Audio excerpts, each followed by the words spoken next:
Em nome do Pai, e do Filho, e do Espírito Santo. Amém. Louvado seja nosso Senhor Jesus Cristo. Invoquemos juntos a sabedoria de Deus, o Espírito Santo, para que Jesus fale aqui no nosso coração. Que o Espírito Santo possa fazer a obra de convencimento, não só da grandeza de Deus, mas daquilo que nos separa de Deus, o pecado. Deus, que instruís os corações dos vossos fiéis com a luz do Espírito Santo, fazei que apreciemos retamente todas as coisas segundo o mesmo Espírito e gozemos sempre de sua consolação por Cristo nosso Senhor. Amém. Queridos amigos, hoje vamos introduzir, ainda no 13º encontro do nosso querigma, introduzir o assunto sobre os 7 pecados capitais. Está demorando para passar esse capítulo de pecados, né, gente? Mas é que na reedição do nosso itinerário querigmático, tivemos várias edições anteriores a esta, eu quis realmente me deter mais em cada capítulo que faz parte do anúncio de Jesus para nos levar à conversão.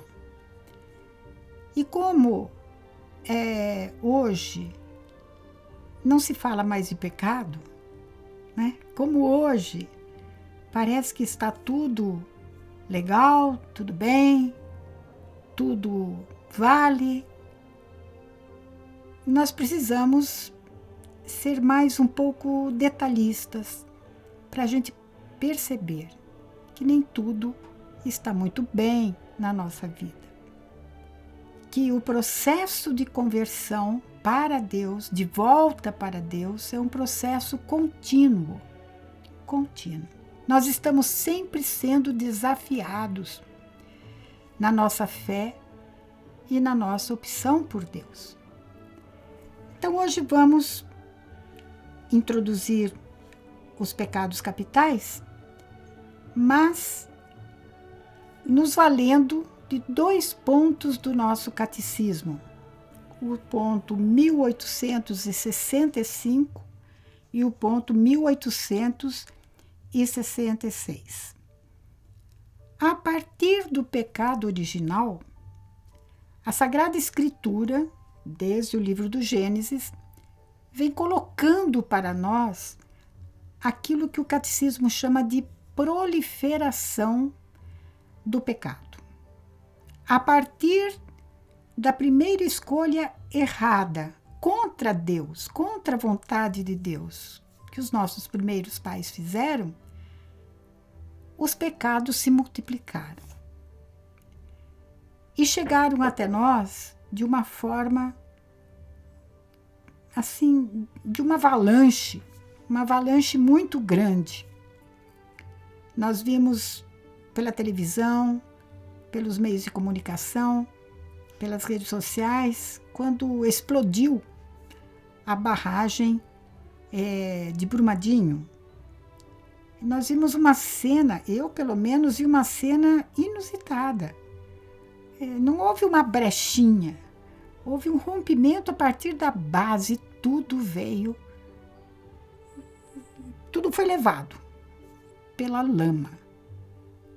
Eu acho que aquela cena retrata bem o que nós vamos, a partir deste encontro, refletir juntos.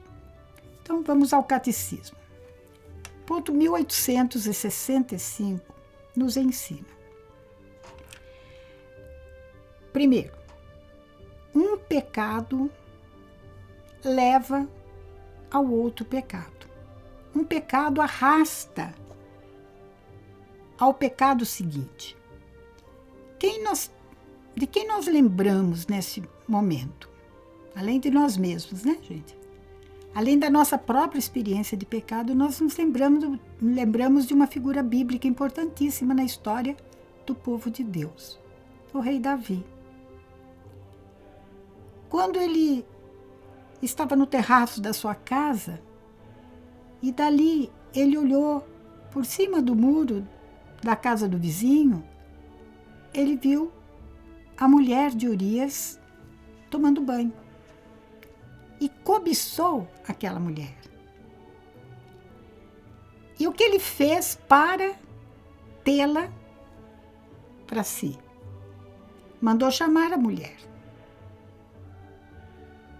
Ao invés de fugir do pecado, ele foi ao encontro da tentação. Em vez de fugir da tentação, ele foi ao encontro da tentação.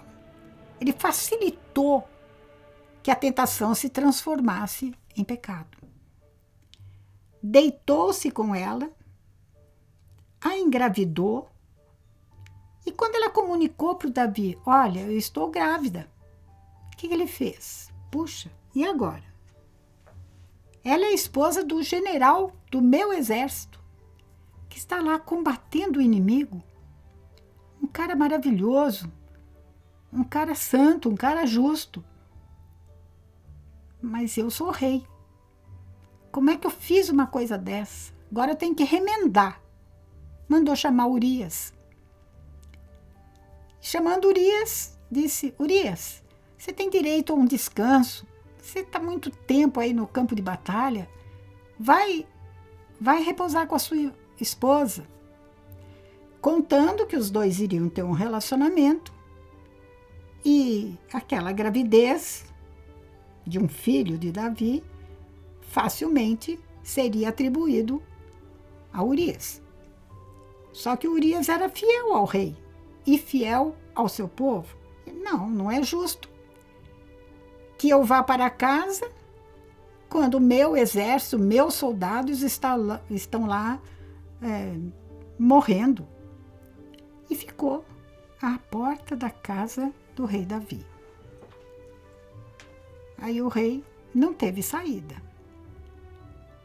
Colocou Urias numa situação estratégica tal, na hora do combate mais bravo, e ordenou que os que rodeavam e defendiam Urias se retirassem para que ele realmente fosse morto e aí ele pudesse ficar definitivamente com a mulher dele, do Urias. Vocês vejam que um primeiro pecado de olhar. Por isso, a primeira carta de São João, capítulo 2, vai falar da concupiscência dos olhos. A avidez do olhar. E é verdade, né, gente? Aquela palavra do dito popular. O que os olhos não veem, o coração não sente. Se eu não vejo um determinado produto, eu nunca vou ter desejo de ter um produto que os meus olhos não viram, que eu não conheço. Então, a indústria, o comércio, a informatização estão explorando este que é um componente comum a todos nós. Temos que ser vigilantes no nosso olhar. Não deixar nosso olhar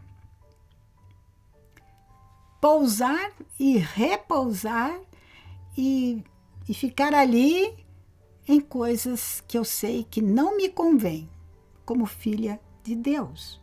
Não é para mim, como filho de Deus. Não é da vontade do Pai. Aquilo que meus olhos veem, despertam o meu desejo de possuir, como foi o caso de Davi, nem que seja à custa, muitas vezes, da vida do outro.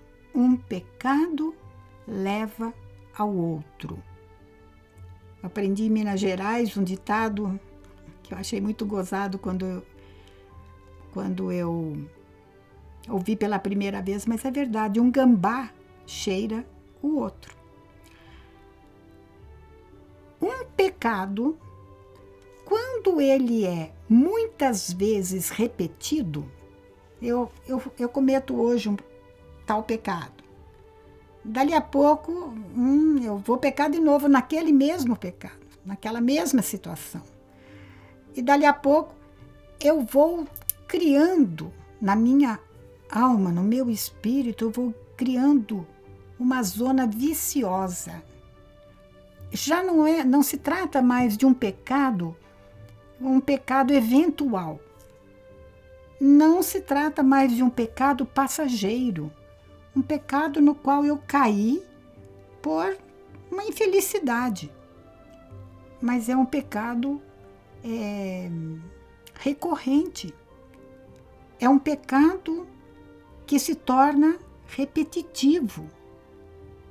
E aí você tem aquilo que o catecismo chama de vício. Então nós podemos também, ao invés de falarmos os 7 pecados capitais, nós podemos falar os 7 vícios capitais. Porque pela repetição dos pecados capitais, nós vamos ficando viciados naquelas áreas que o demônio domina maravilhosamente bem. Um pecado repetido muitas vezes gera um vício e faz com que nosso coração fique naturalmente inclinado a perversões, a situações que obscurecem a nossa consciência. A luz da consciência vai perdendo a sua força e nós vamos ficando cada vez mais endurecidos no sentido de justificar o mal que nós praticamos, o obscuramento da consciência. E, finalmente, nós começamos a deturpar, chamando bem de mal e mal de bem.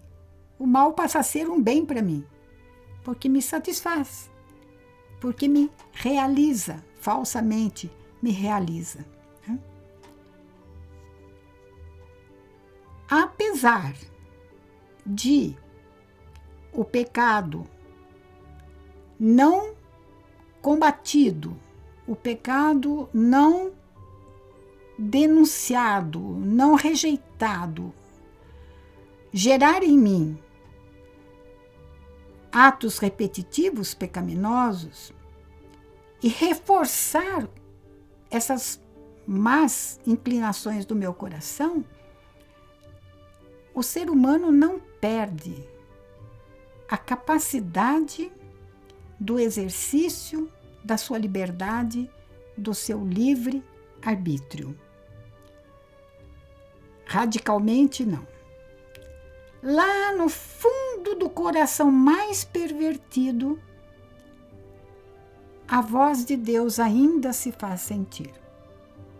Por isso é que nós não podemos desistir de evangelizar. Não podemos desistir de anunciar Deus. Deus que ama. Deus que entrega seu Filho. Deus que se dá na sua bondade infinita.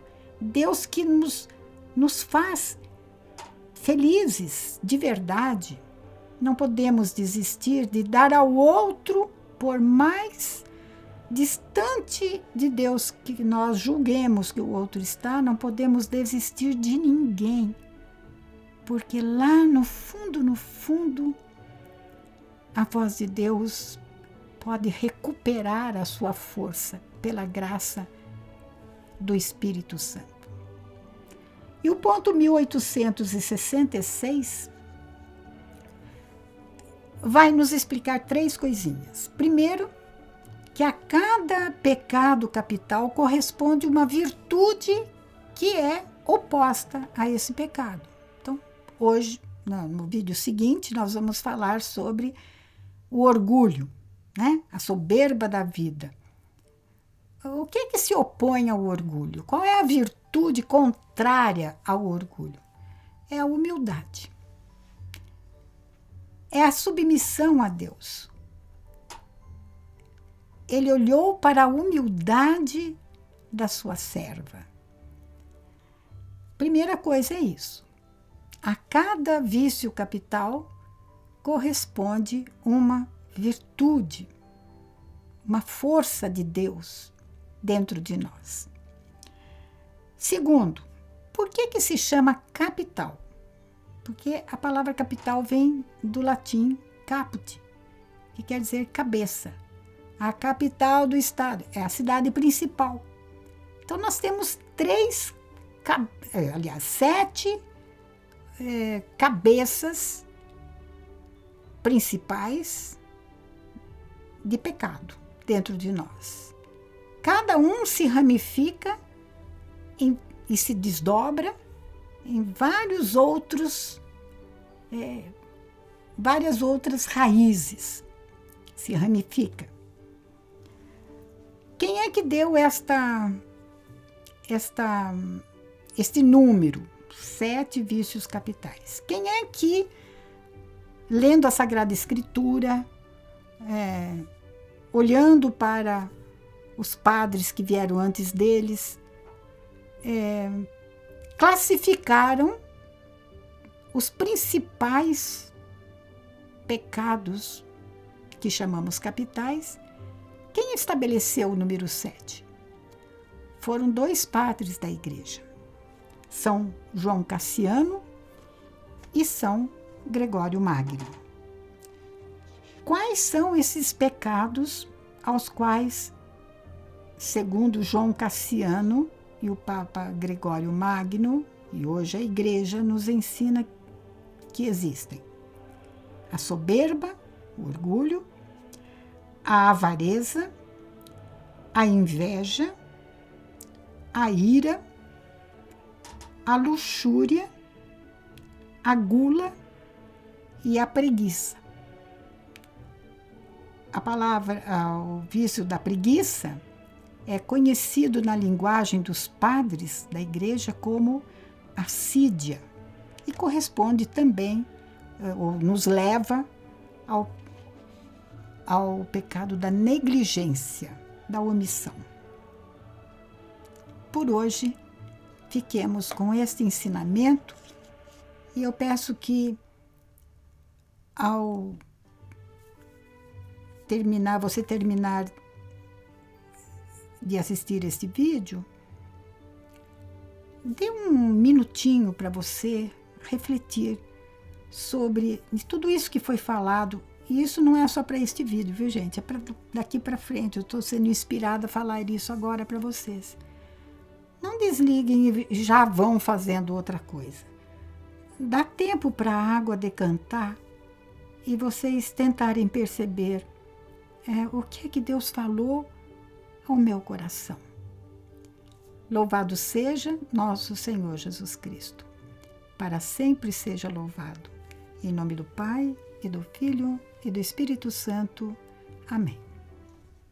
Você pode acompanhar melhor o nosso querigma através do livro Itinerário Querigmático, Reflexões e Roteiro, autora Ama Ângela, editora O Lutador. À venda na Comunidade Católica Nova Aliança, sede em Belo Horizonte, Minas Gerais. Ligue para 31 3443 4813 ou solicite a aquisição através de amar@novaalianca.com.br.